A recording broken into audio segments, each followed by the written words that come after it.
Oh, landmines and jellyfish. Welcome back to Knives, I guess.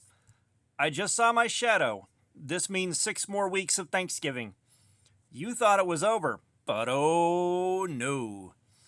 With every bowl of mashed potatoes, with every spoonful of gravy you offered the police officer to let you go, with every can of cranberry sauce you eat in a Shoney's parking lot while crying to yourself, Thanksgiving is there, waiting and waiting. But it's episode 8 of the Superbudget Showdown, and of course, this is my quest to find the best knife I can for $15 or less. And this season, it is from Temu. And the wife picked almost all these out. She had fun doing it. And on the back of that, some clones are popping up, and for that, I apologize. I'm very anti-clone, and we filtered out everything that we could identify before we just had to start this up and run, and we ran out of time. So I apologize, but I did what I could. And the name of the game here in the ground rules are, it's got to be $15 or less, it's got to have a pocket clip, it's got to be a tip-up carry, and it's got to have a locking mechanism. And that locking mechanism is for safety, and that tip-up pocket clip is to give it the best chance it could have at being a good knife for me personally. I hate tip down, but we all live in sin. So that being said, this week we're going in on this guy. And according to the pocket clip, let's see, it's a Chongming. So that's about all I know about it. I think it was up towards $15. I'm not 100% sure, but I've got no blade steel, no other information. The model number might be CM77. I'm not 100% on that. But out of the box, pocket clip is tip up, which is the Lord's carry. You've got wood scales right here. You've got a steel bolster that's got some probably fake brass inlay going around it. It's got a laser etch with a pattern that I actually like on it.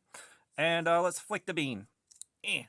It's got a very slow, gummy, very slow assisted opener. And the blade has got this incredibly fake feather pattern Damascus. So I've been curious about whether or not they used grease to lubricate this from the factory or not. So I'm going to put a couple of drops of hops number 9 in here. So while I'm opening and close this and talking about it, we'll see if it starts opening faster. But the first thing to mention right out of the box, let's flick the bean again. The factory edge. So the factory edge did shave a little bit, pulled a little bit of hair off the back of my hand, and it did the cut test on paper reasonably well. Now, when I did the cut test on the saran wrap on a pallet, and I've said it before, but for the new guys, when you go through the stretched out saran wrap on a pallet, multiple layers are easy enough to cut with most edges, but that single layer, if you hit that and you got any edge problems, it hangs up and tears instead of cuts. This thing breezed through it pretty easily. Really have nothing to argue about there. And, I want to say I enjoyed carrying it so badly. I really do. But this thing was uncomfortable all day, every day. And I'm not sure exactly what it was that caused that. The bolster, everything is broken down. The corners are rounded off. The corners feel rounded off well enough here. I don't know what caused it, but it rubbed constantly. And when I was sitting down in the cab of Truck Norris, driving myself home from work every day, it became incredibly painful. I don't know what it was. And I had high hopes going into it for this one because everything seemed skookum enough. So that is a huge ding on it. I don't understand it. I mean, outside of that, one of the interesting problems I ran into is I would open it, and because of the way the handle's shaped and the overall length of the handle, going off it without looking, I kept trying to close the liner lock here because it feels like there's supposed to be a liner lock right here, and that's where the handle ends, and I don't know why I felt like that. But then I'd look down at why it's not moving, and I just brain farted my way through that. So that's my problem. That's not the knife's problem. Though I should tell you the handle, the ergos are kind of weird on it. And so the pocket clip itself, it held up really well. This pocket clip lays stupid flat. So I figured this thing would start bending out of shape whenever I had it in the waistband or something like that. It might give me problems, but it really didn't. Getting it into the waistband was a little bit difficult just because that retention is on another level right there. That is some thick steel for a pocket clip, and it really locks down tight. But this little dingus right here sticking out, Just like this one, it kept hitting my hand and it kept chafing right here because I was bumping into it so often reaching for the safety cutter in my back pocket at work. That drove me up the wall. And the first time it did it, was like, no, no, no, no. Oh, God, it's doing it. Because this thing was super irritating for that entire week, too. I will say I only got I got 1 day short of the usual carry time. This thing got so painful that I just had to drop it and let it go. So yesterday I carried one of the Ozark trail knives, and I'll do a video on that. It's one of the ones I haven't carried yet. That'll be up later today or tomorrow, but that's neither here's nor theirs.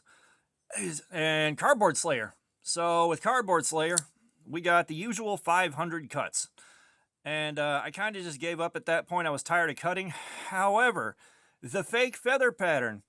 Not sure if you can see it that well. I'm going to try to get some light on it. Yeah, but the coating started breaking down right where what's the word I'm looking for? Right where the grind stopped at the flat. So this is the coating, and it's not laser etched. And let's see. It's not showing up on camera that easily, but yeah, there's missing coating all through here, a little bit of missing coating there. So yeah, we found out it's coating, not laser etch, and it is definitely showing some wear on the edge too. I don't know if it's going to show up on camera, but right in here, it's also worn off a bit. Yeah, just there we go. There we go, right there. Now you can see it. So the coating started wearing off. Around 350 cuts into the cardboard, it started getting uncomfortable on the hand, which was a pleasant surprise. I gave it about 100 cuts before it started hot spotting real bad, but nope, it was just fine. And the cutting geometry on this was actually really good. Especially when I started off, this thing would break into the cardboard and go lightning fast through it. It was cutting so easily that it was kind of hard to control it and stop it safely. And it kept going. I even turned the sheets of cardboard sideways and cut against the grain, and those were still fairly easy cuts, even going into the 500 cut mark.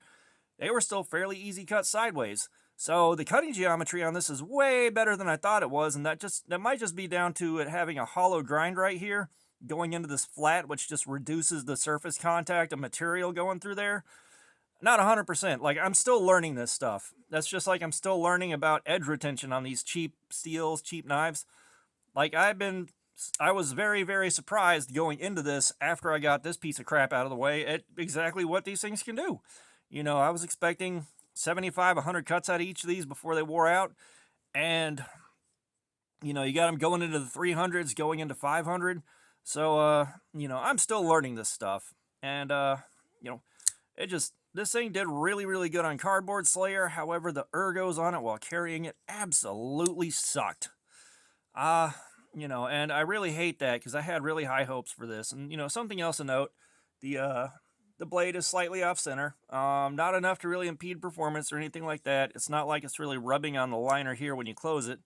I think it's stopping just short of rubbing, but, you know, it does function, and I don't feel like messing with the pivots. You know, I don't like working on these things. You know, I threw some oil on there because it's done being carried, and I kind of wanted to see what would happen. And no, it's still really slow and gummy, so the pivot might just be over-tightened. All that being said, where does this put this in terms of the rest of the competition? Well, I've been thinking about it while I've been talking, and I think we're going to give this third place. And that's a disappointing third place, too, because like I said, I really wanted it to do good, especially when I started seeing how well it cut and did everything else. And nope, the comfort issue was what killed it. But let's see how it does on copy paper, and let's see how many cuts in a row I can get before I mess this up. Let's flick the bean. Yeah, just so slow. But,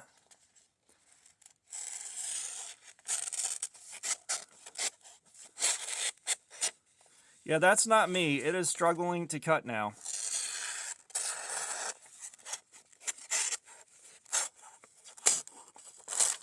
Yeah, it's just having a very, very hard time cutting the copy paper now. I definitely beat that edge up a good bit on Cardboard Slayer. You know, and come on. Yeah, it just does not like cutting at all whatsoever anymore, so It definitely started showing wear, and I think this started around the 400 cut mark where it started, getting louder and louder on the cut and struggling more and more to cut cleanly. But, that's still impressive numbers, especially for something this cheap and from Temu. And I think it's just coming from the same factories other knives are made.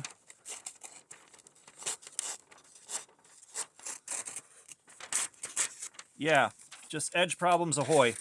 And so I think these are just coming from the same factories off of different runs, and then they're either being, gussied up to look like something else or something like that, because, all these are probably 440, 420, 3CR.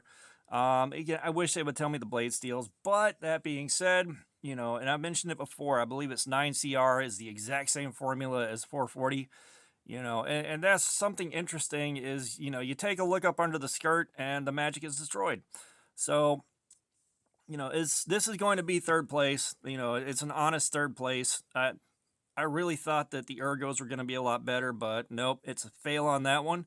So, that is the end of episode 8 of the Super Budget Showdown, and this is what it is. I will come back with the preview for next week. All that being said, thanks for looking at my crap. Subscribers, you guys keep coming in. I am so humbled and grateful. Comments, I love a little feedback, so let me have it. And all that being said, y'all have a nice day.